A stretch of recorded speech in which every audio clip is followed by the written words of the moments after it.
We are the advanced party of the main group. I am the commander.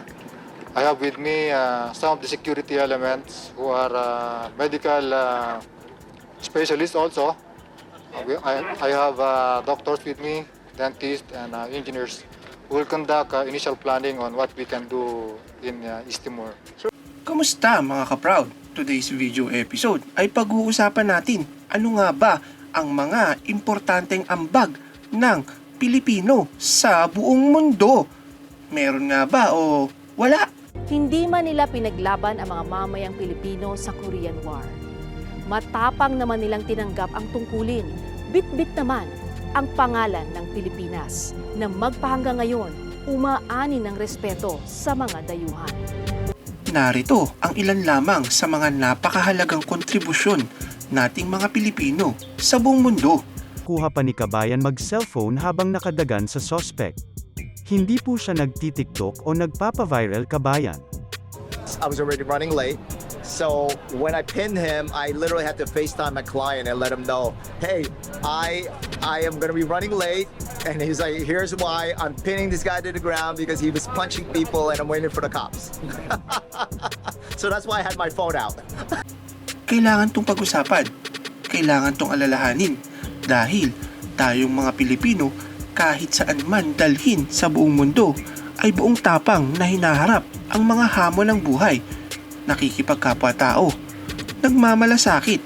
Iyan ay tatak ng isang ugaling tunay na Pilipino. Kilalang kilala tayong mga Pilipino sa ating pagiging hospitable kaya naman pagdating sa pandaigdigang krisis tungkol sa refugee hindi tayo nagdadalawang isip na magpatuloy at tanggapin ang mga nangangailangan para patuloyin sa Pilipinas. And to newly elected President Manuel Quezon, it was not a question of whether his country would help, but why other nations did not. When you saw how the doors were basically closed to all of us except the Philippines, and how the Filipino people are a very warm people. They're a very friendly people. Manuel Quezon died before his country was liberated, but the link to Jewish freedom was not forgotten. In 1947, the Philippines was the only country in Asia to vote for the partition of Palestine, leading to the creation of the State of Israel. Simula lamang yan sa marami pang pagtanggap ng Pilipinas sa mga refugee ng ibang bansa. The IRO launched an appeal and the countries were busy with their own reconstruction. None of them replied to the call of IRO. In this very, very remote corner of Asia, the only country who replied to the call of IRO was the Philippines. Ang pahayag na iyan ay patungkol sa pagkukup ng Pilipinas sa mga displaced Russian sa panahon ng communist movement.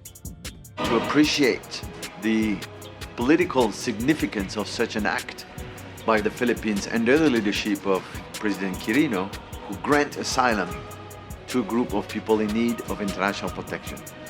That is remarkable. Tumanggap din tayo noon ng mga refugee mula sa ating kalapit bansa na Vietnam. It built a Vietnamese village in the western island of Palawan before eventually resettling in other countries. Maging hanggang sa ngayon ay bukas pa din ang ating bansa sa mga nangangailangan. Iyan ay sa kabila ng sarili na rin nating mga pangangailangan. I'm willing to accept refugees. Ringas? Yes. I will. Pero hati-hati tayo sa Europe. We are the advanced party of the main group. I am the commander. I have with me some of the security elements who are medical specialists also.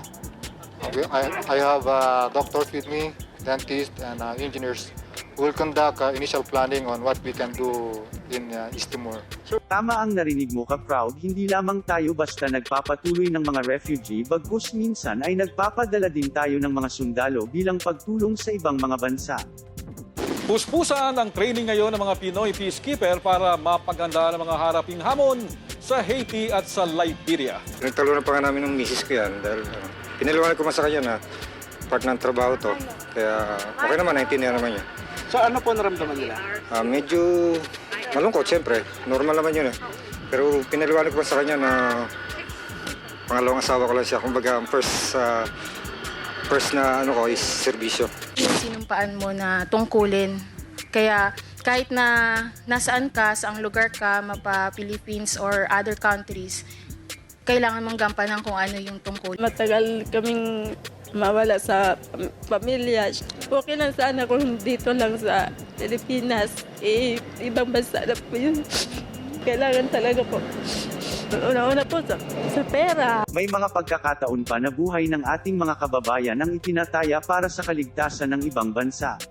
Kasi nga Pinoy lang malakas. Ikinuwento ng mga Pinoy peacekeepers sa isang video conference ang naging pagtakas nila mula sa mga rebuilding Syrians sa Golan Heights. Alam ko naman yung tropa ko na magaling, well-trained, matalino, mahusay.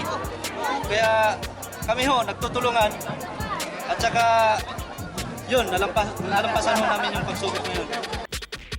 Philippines is a third country to come to Korea, and fifth country to send many soldiers in Korean War. So we appreciate your country and we remember what you have done for us. At syempre baka walang K-pop kung wala ang malaking ambag ng mga veteranong Pilipinong sundalo sa Korean War, mga kaproud. Hindi man nila pinaglaban ang mga mamayang Pilipino sa Korean War.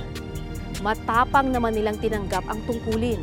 Bit-bit naman ang pangalan ng Pilipinas na magpahanggang ngayon umaani ng respeto sa mga dayuhan.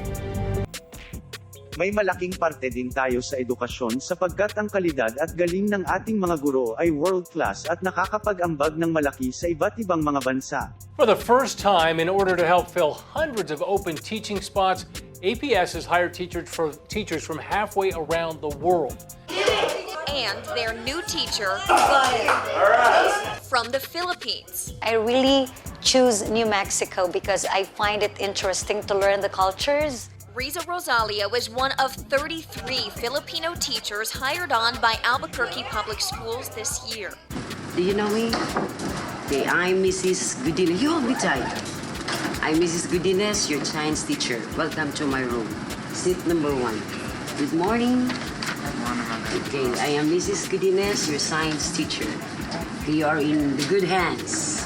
Sa mga elementary at high school sa probinsya ng Chonburi, Rayong at mga katabi nitong lugar sa rehiyon ng Eastern Economic Corridor ng Thailand, matatalaga ang mga papalaring Pinoy English teacher.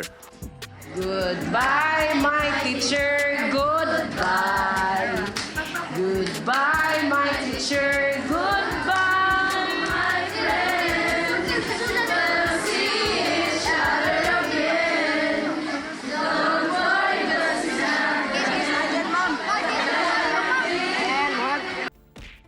At sino nga ba ang makakalimot sa napakalaking ambag ng mga Filipino nurses sa buong mundo? Ang kanilang sakripisyo at hirap para lamang sa kaligtasan ng buong mundo. Francis Fernando is reading out the names of his fallen colleagues.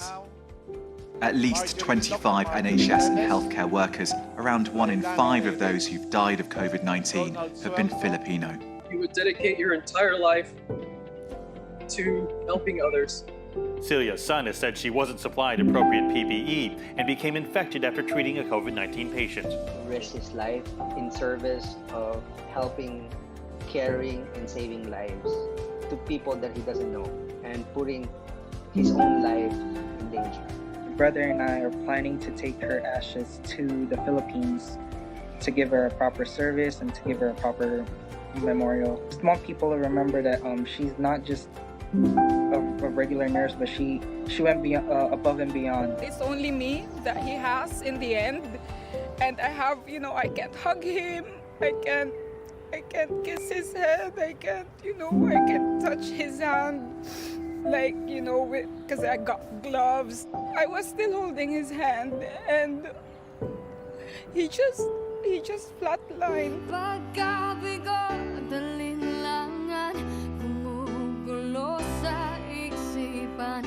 Maraming salamat sa panonood at maraming salamat sa libo-libong mga Pilipino sa buong mundo na proud pinapalaganap ang napakaganda nating kultura.